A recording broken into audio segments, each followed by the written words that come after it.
할렐루야. 꿀송이 보약 큐티 시간입니다.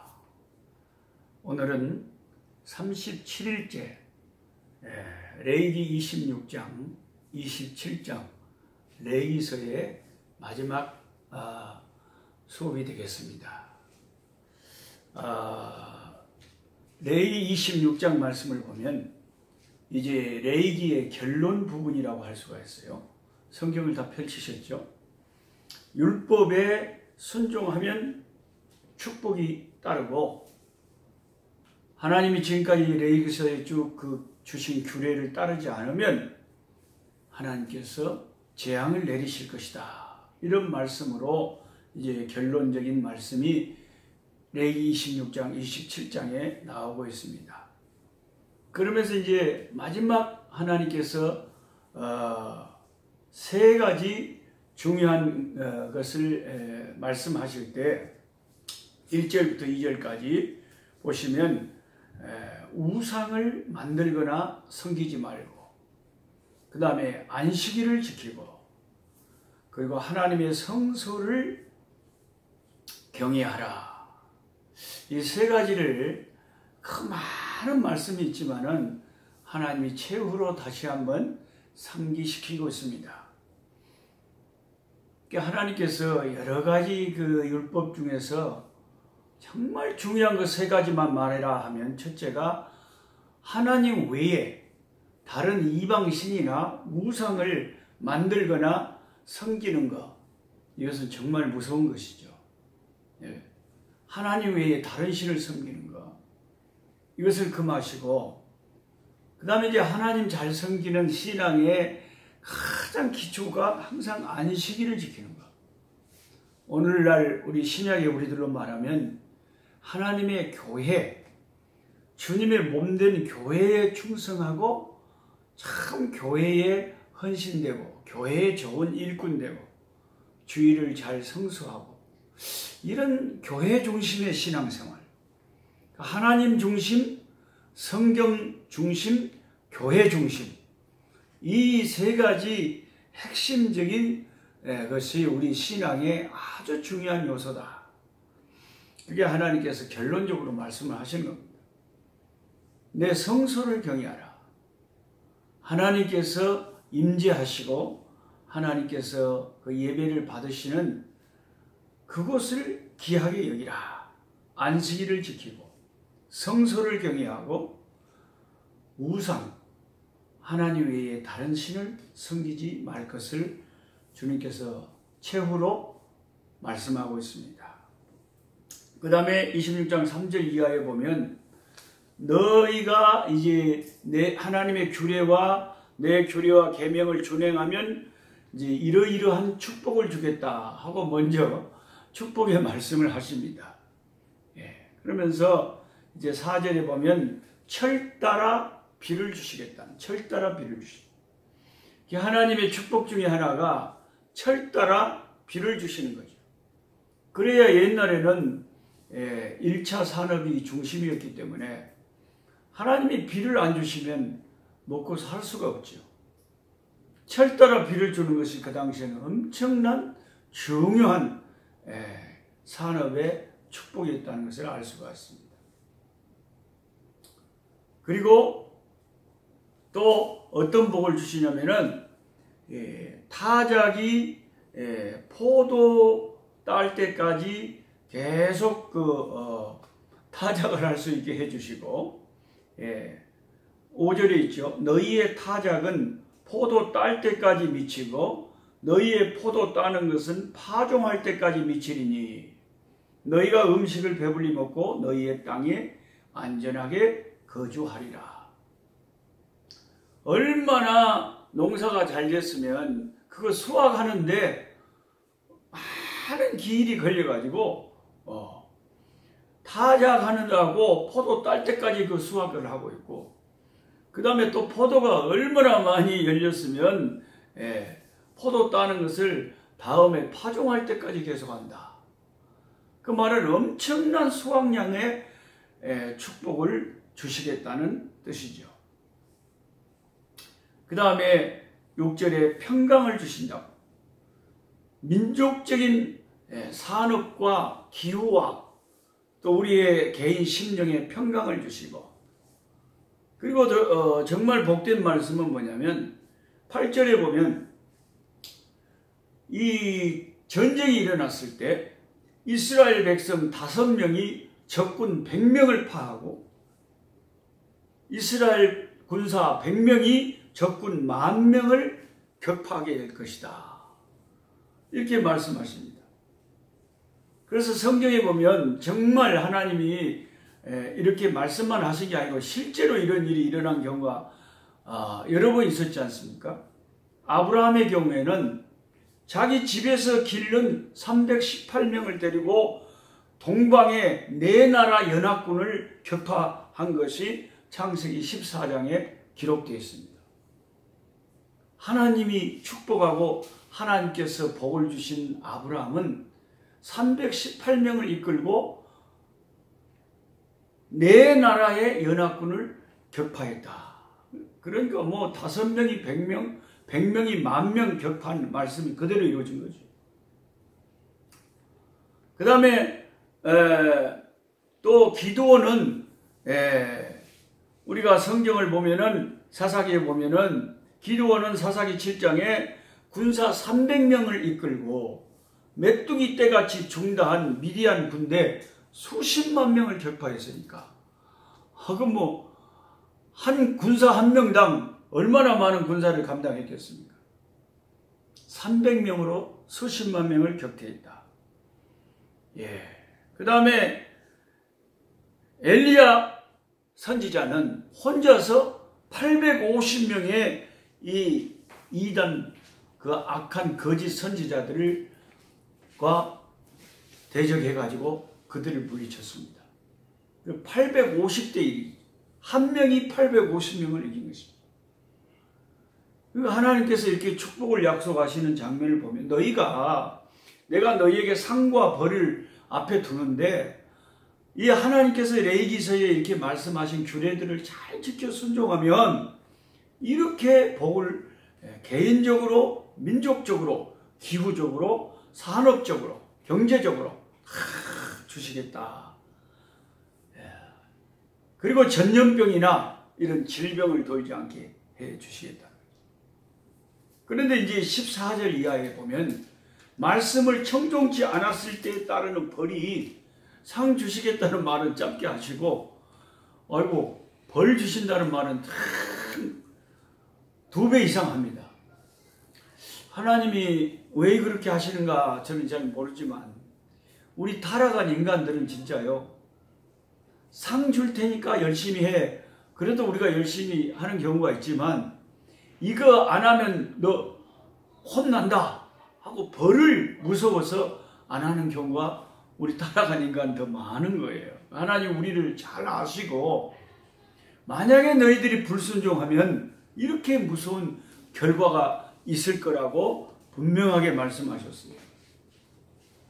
19절부터 보면은 불순종하면 하늘이 철과 같고 땅이 녹과 같이 된답니다. 이게 무슨 말이겠습니까? 하늘이 철과 같다. 땅이 녹과 같이 단단해 보이고 그러니까 전혀 비가 안 내리고 농사를 지을 수가 없고 사람이 살 수가 없게 돼버린다는 거예요. 기후에 이제 큰 재앙이 내린다는 거예요. 지금 예수 믿는 사람 가운데 교회 안에도요.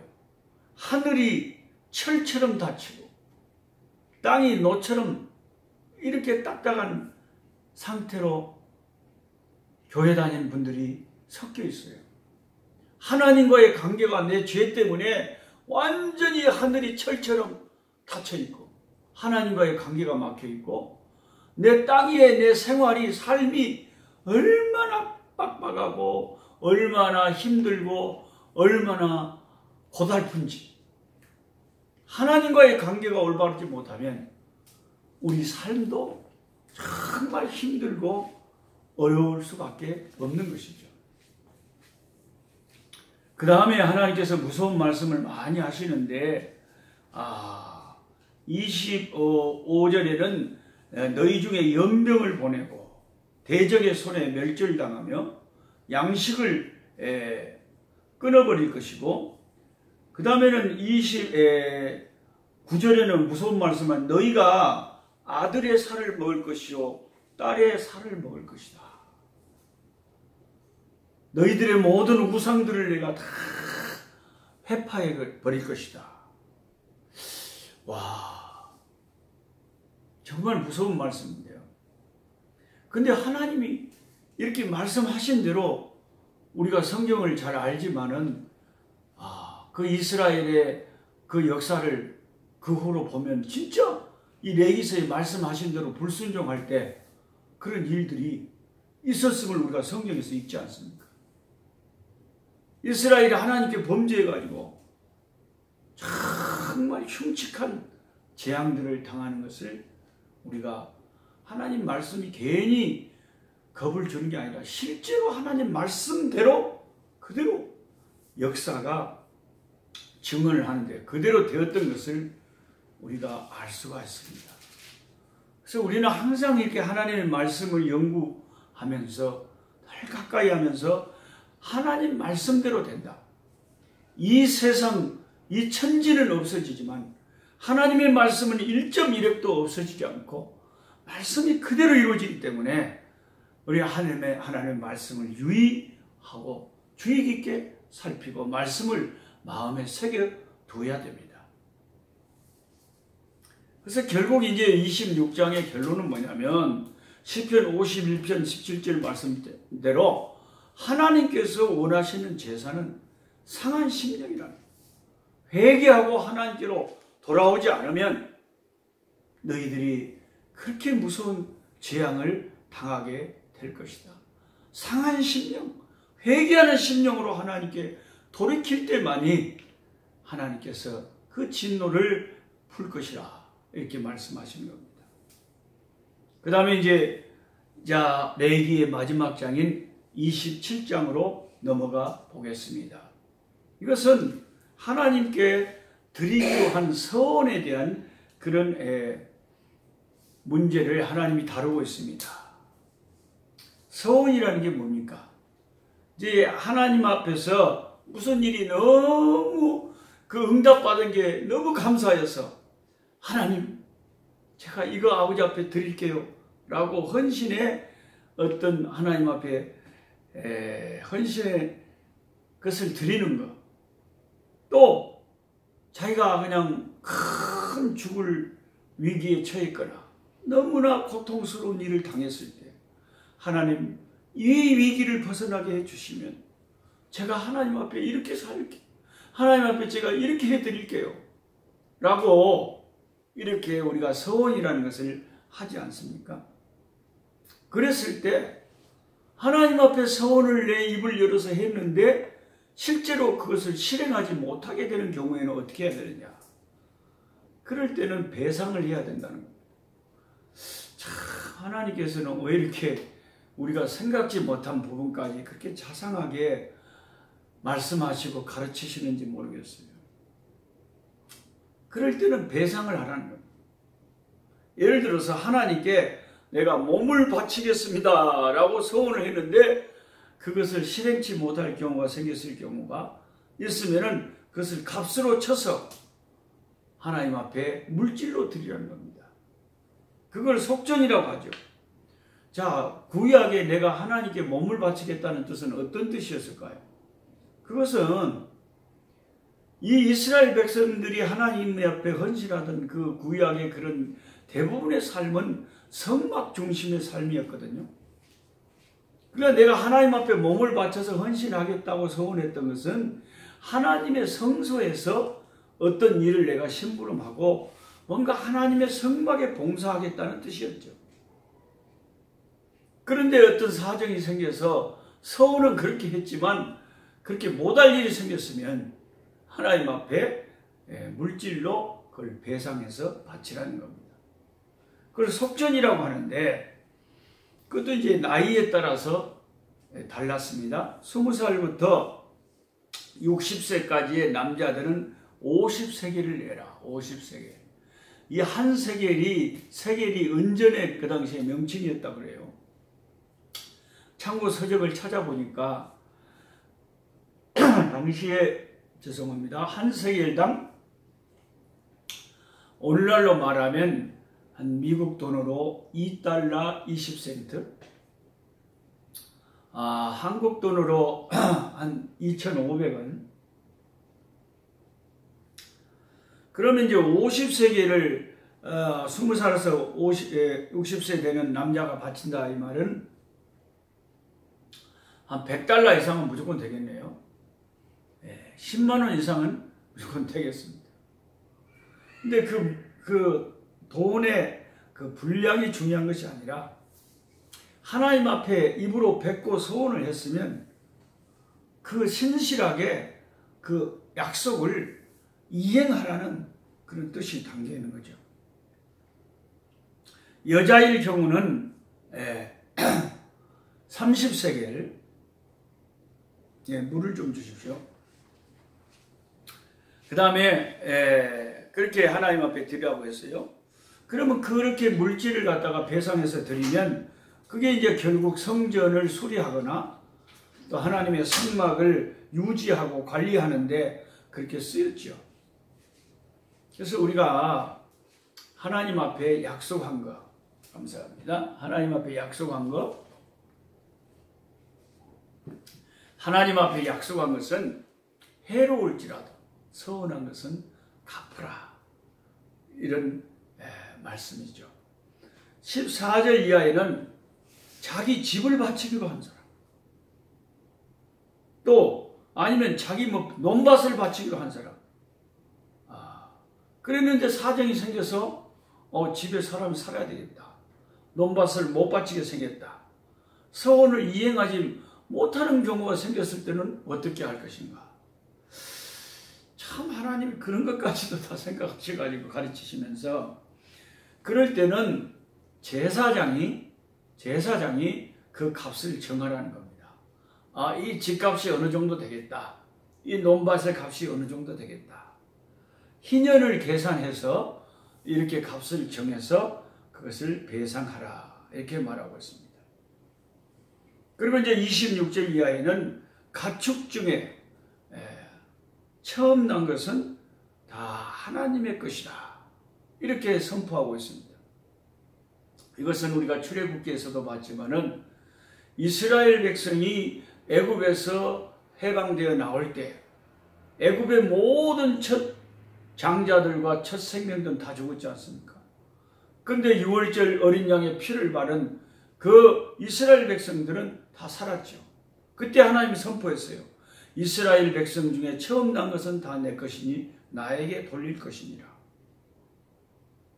그래서 이제 29절에 여러분이 그 말씀을 혹시 혼동할 수가 있어서 제가 설명을 드리는데, 이게 무슨 말씀이냐면은 26절 이하에 그 가축 중에서 그것으로 처음 난 것은 여호와 것인데 그것으로 성별하여 드리지 못한다.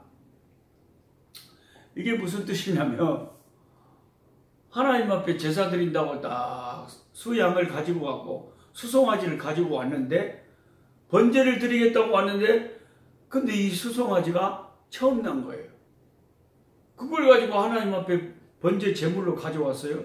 그러면 된다는 겁니까? 안 된다는 겁니까? 그러면 안 된다는, 그것으로 성별하여 드리지 못한다는 겁니다. 왜요? 그것은 원래 하나님 것이었다는 겁니다. 하나님 것 갖고 내가 생색내면 안 된다는 거죠. 처음 난 것은 짐승 중에서 첫 것은 다 하나님 것. 내 거 아니다. 하나님 것. 하나님 것.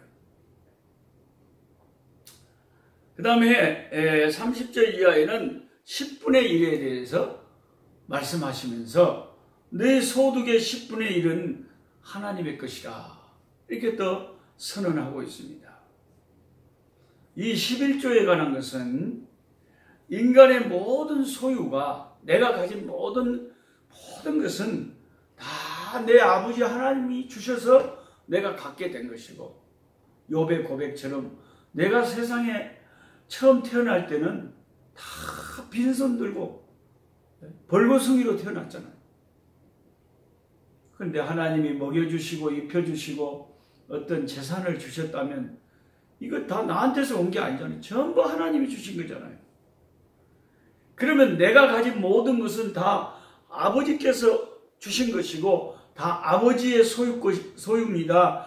다 하나님의 것입니다. 라는 그 표시로 내 가진 소득의 10분의 1을 하나님 앞에 드리라는 것입니다. 11조는 어떤 의미가 있냐면은 내가 가진 재산, 내가 가진 소득, 내 아버지에게서 온 것입니다. 하나님의 은혜로 얻은 것입니다. 다 아버지 것입니다 하는 그런 신앙의 표현이 담겨 있다는 것입니다. 그래서 소나 양에 이제 11조 드릴 때요.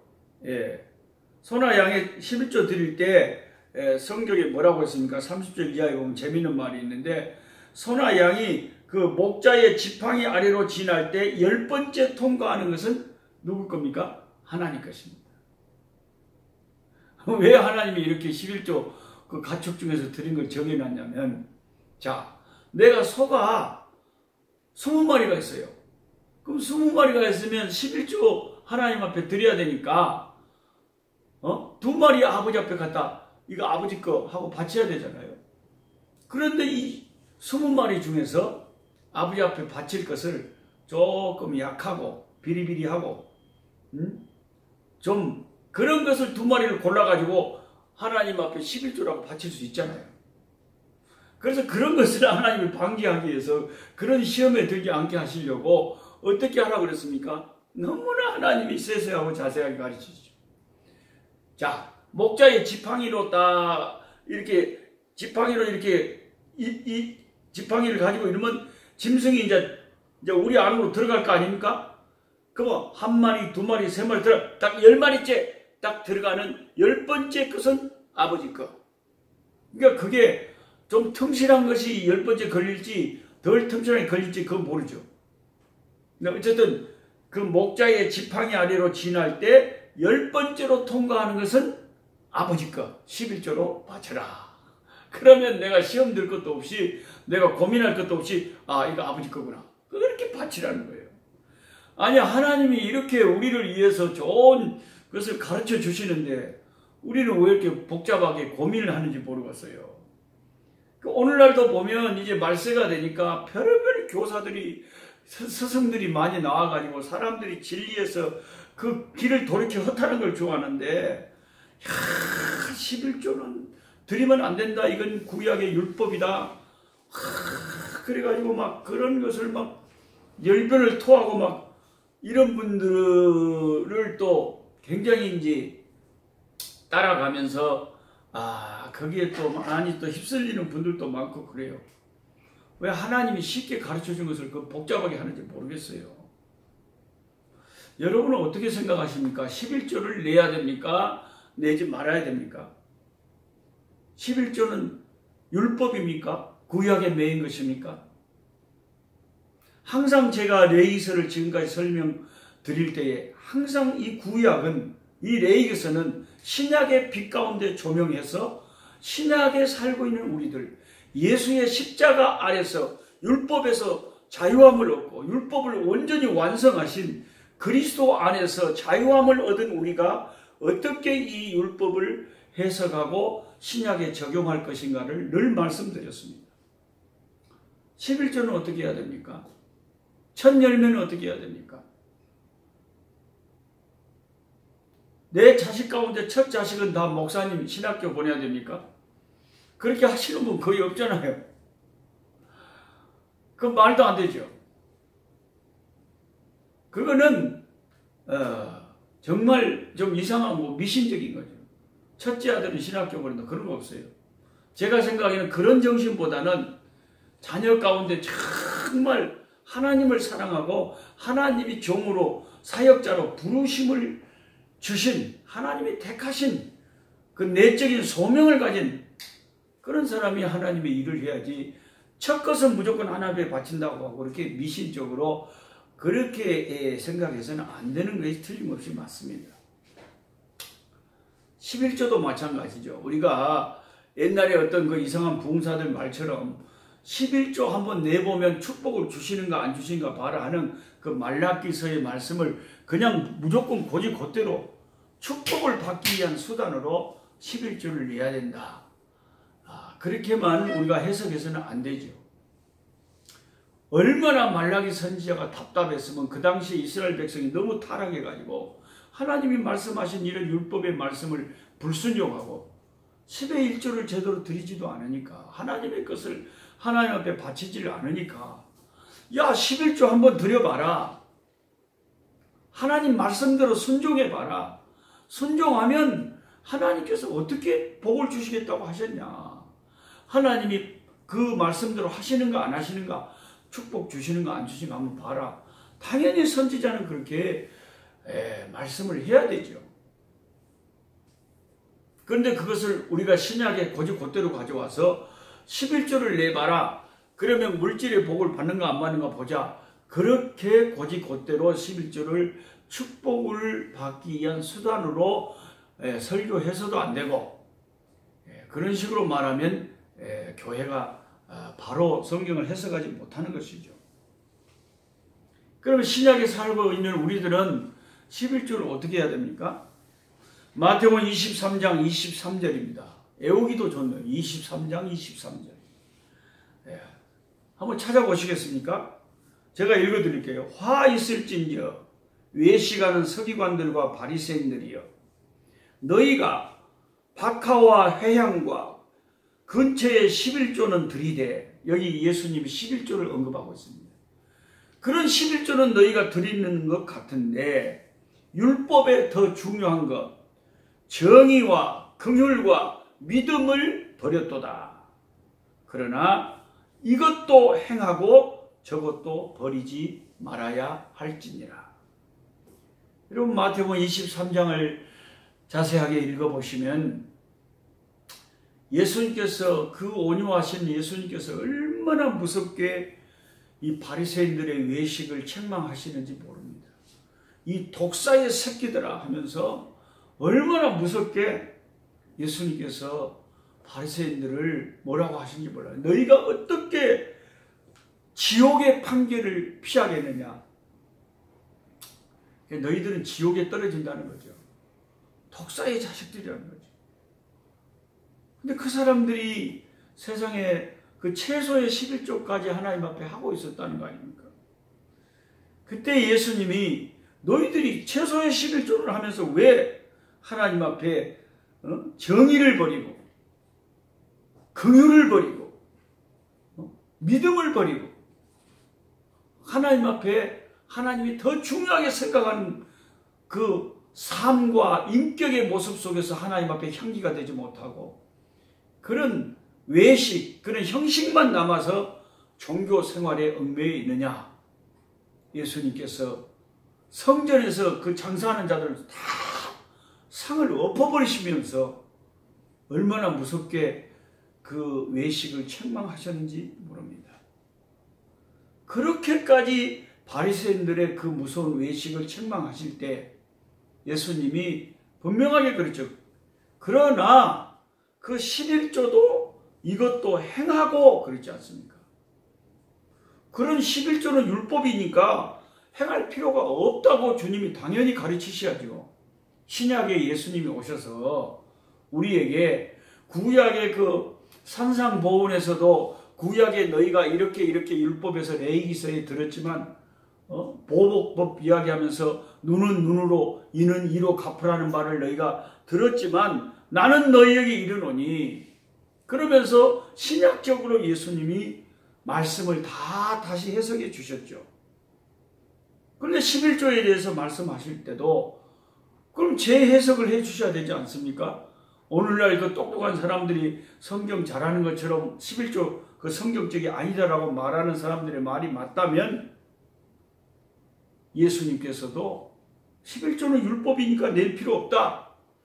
이것은 이 지옥에 빠질 이 독사의 자식 같은 바리새인들이 하는 짓이다 라고 하시면서 말씀을 하셨을 건데 그런데 주님은 분명히 그것도 우리가 행해야 되고 정의와 긍휼과 믿음도 버리면 안 된다고 말씀하신 것 보면 예수님의 생각 속에는 11조를 하나님 앞에 드리는 것을 귀하게 여긴 것이 틀림없습니다. 물론 이게 율법에 매여가지고 11조 안 내면 안 돼. 하나님이 축복 안 하셔. 11조 안 내면 하나님께서 이거 구원도 못 받아. 11조 안 내면 교회 일꾼도 안 돼. 이런 식으로 11조를 하나의 율법의 범주로 갖다가 하면 안 되겠지만은 예수님께서도 분명히 11조를 부인하지 않으셨다는 것은 틀림없습니다. 근데 어떻게 막 성경을 해석하는 사람들은 이 본문까지도 예수님 당시에도 예수님이 할례도 행하셨고 예수님의 어머니가 정결의식도 행하셨고 예수님도 성전에 가서 제사를 지냈기 때문에 예수님이 11조를 인정한 것이지, 예수님은 하늘에 승천하시고 그 사도들이 그 서신에 보면은 한 번도 11조 내라는 말씀이 없다. 또 이렇게 말을 합니다. 근데 고린도후서 8장 9장에 사도 바울이 고린도 교회에 가르치시는 그 헌금에 대한 그 정신을 보면요, 많이 심는 자는 많이 거두고 적게 심는 자는 적게 거둔다고 하면서 억지로나 인색함으로 하지 말고, 그러나 분명한 원리는 하나님 앞에 많이 심고 많이 드리면 많이 하나님이 축복하신다고, 신약에 그렇게 율법주의를 반대하고 예수님의 십자가의 복음을 강조한 사도 바울이 고린도 교회에 헌금을 분명히 가르칠 때 사도 바울이 가르친 겁니다. 그 복음주의자 사도 바울이. 많이 바치래요. 많이 복받으려면. 그 사도 바울이 그렇게 말하는 것을 알고 사도 바울이 사이비 부흥사인가? 아니죠. 사도 바울의 말씀이 진리죠. 바울 사도가 하나님의 성령에 감동돼서 가르치는 말씀을 우리가 따라야 됩니다. 예수님께서 과부의 두 렛돈에 대해서 말씀하실 때도 이 과부는 자기 생활비 전체를 바쳤다고 하지 않습니까? 예수님께서 헌금하는 것은 이게 율법이니까 헌금할 필요 없어, 이게 교회 목사들이 자기 배부르려고 하는 거야, 이렇게 말씀하신 게 아니었잖아요. 예수님은 자기 생활비 전체를 갖다가 바친 그 과부를 너무 귀하게 여기고 하늘에 네 보물을 쌓아두라고 하시지 않았습니까? 할 수 있으면 썩어질 이 세상 것을 하나님을 위해서 바칠 수 있다면 얼마나 복된 일입니까? 근데 하나님이 그 기준을 가르쳐 주시기를 11조 10분의 1을 구별해서 드리고, 또 감사할 일이 있으면 더 감사하고, 또 선교할 일이 있으면 또 선교하고, 구제할 일이 있으면 또 구제하는 데 바쳐라. 이렇게 기준을 잡아주시니까 하나의 기준으로 삼고, 믿음이 합하시는 분들은 나 그렇게 해야 되겠다 하고 하면 되는 것이고, 나는 그런데 얽매이지 않고 그냥 11조 안 할래, 그 대신에 나는 11조보다 더 많이 할래, 그거 잘 하시는 거죠. 그런 의미에서 11조를 반대한다면 박수를 쳐드려요. 그런데 11조를 반대하는 대부분의 사람들은 그런 의미에서 말하는 게 아니고 헌금하지 말라는 뜻으로 11조를 반대하니까 제가 그게 문제라는 겁니다. 신약을 아무리 읽어보십시오. 헌금하지 말라고 하시는 거예요. 이제 여기까지 레위기서를 마치겠는데 어떻습니까? 레위기서가 좀 어렵기는 어려웠죠. 아이고 저도 모르겠어요. 그러나 하나님의 말씀이 어렵든지 쉽든지 어쩌든지 우리 하나님께서 어렵게 말씀하시면 어려운 대로 받아야 되고, 쉽게 말씀하시면 쉬운 대로 받아야 되고, 하나님의 말씀이 시키는 대로 우리는 순종하려고 하는 자세를 가지고 나가야 되겠습니다. 내일 민수기서를 가지고 또 뵙겠습니다. 약한 자 힘주시고 강한 자 바르게 주한 자 정케함이 주님의 뜻이라.